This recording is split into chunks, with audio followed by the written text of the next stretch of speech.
Let me tell you about the wildest neighborhood drama I've ever witnessed. Picture this, a pristine suburban enclave called Willow Creek Estates, nestled in a quiet corner of Colorado. It's the kind of place where every lawn is trimmed to perfection, every house screams magazine cover, and the HOA rules make the DMV look relaxed. My name's Ethan Carter, a regular marketing guy just trying to live a peaceful life with my wife, Sophia. When we moved here in June 2024, we thought we'd found our forever home. Boy, were we wrong. Enter Margaret Hensley, our HOA president, a woman who'd turned petty power into an art form. Rumor has it she got fired from the IRS after 20 years of chasing tax dodgers with a zeal that scared even the hardest criminals. Fired for being too aggressive, imagine that. Instead of chilling out, she brought that same intensity to Willow Creek, treating our neighborhood like her personal fiefdom. To her, Sophia and I were the perfect targets, young, successful, with a sleek Audi that screamed rich in her warped mind. What Margaret didn't know? Sophia wasn't just my wife. She was Judge Sophia Bennett Carter, a state court judge who used her maiden name, Bennett, at work. To the neighborhood, she was just Sophia Carter, the quiet wife of that marketing guy. Big mistake. It started small, as these things do. Sophia planted sunflowers instead of the HOA's approved tulips. Bam, $100 fine. Then our mailbox was 3 inches too short. Another $200. I was fuming, but Sophia just smiled, paid the fines online, and said, "I've got this, Ethan." Margaret thought Sophia's calm meant weakness. Oh, how wrong she was. Sophia's poise came from years on the bench, staring down liars and manipulators. She wasn't fazed, she was strategizing. The Real explosion came on a crisp October morning in 2024.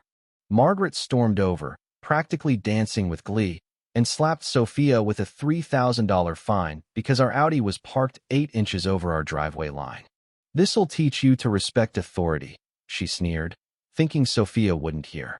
But Sophia did, and I saw a glint in her eyes, a look I'd seen when she was about to dismantle someone in court. "Ethan," she said, folding the fine notice like it was evidence. "Margaret's about to learn what real authority looks like." Sophia vanished into her office, emerging with a folder and a plan. She'd been quietly collecting dirt on Margaret's every fine, every threat, every neighbor's story of harassment. Like the Wilsons, fined $1,000 for unapproved holiday lights, or the Garcias, hit with $600 for a tacky garden statue. Sophia was building a legal case, letting Margaret dig her own grave. Margaret, oblivious, kept escalating. She demanded Sophia write 150 handwritten apology letters to every household for violating community standards. Sophia complied, crafting perfect letters while documenting every demand. Then Margaret insisted on face-to-face apologies to 5 offended neighbors. Sophia baked cookies, charmed everyone, and turned the neighborhood against Margaret. By Thursday, Margaret tacked on a $1,500 processing fee for Sophia's complex case. When Sophia asked for written proof of the fee's legality, Margaret gleefully provided it, signing her own doom. Friday brought Margaret's masterpiece, a mandatory HOA meeting for Sophia's public accountability session. She turned the community center into a courtroom, complete with a projector, evidence boards, and a podium. Over 70 neighbors packed the room, the air thick with tension. Margaret's presentation was a 45-minute tirade, slides, photos, even neighbor testimonials about Sophia's defiance. Sophia sat in the front row, taking notes, calm as ever. Margaret demanded a public apology for $1,500 in fines and a year's probation. The room held its breath. Then Sophia stood. "Ms. Hensley, your documentation is impressive," she said, her voice steady but commanding. "But could you provide the legal basis for your authority in writing?" Margaret, smug, scribbled a statement claiming the HOA could enforce rules via police action and that violations were criminal infractions. She even got 3 neighbors to sign it. Sophia tucked the paper into her folder, her smile sharp enough to cut glass. The next day, Sheriff Tom Reynolds pulled up to our house. Margaret, clutching her folder, demanded Sophia's arrest for theft of community services. But Sophia greeted him like an old friend. "Sheriff Reynolds, I believe you're here about the HOA matter." Tom, confused, asked about the fines. Sophia answered with legal precision, tossing around terms like due process and administrative overreach. Margaret, frantic, threatened Tom's job. That's when Sophia dropped the bomb. "Sheriff, I work in the state court system." Tom's eyes widened. "Judge Bennett, you swore me in 2 years ago." The color drained from Margaret's face. Sophia handed Tom her folder, filled with Margaret's illegal demands and false claims of authority.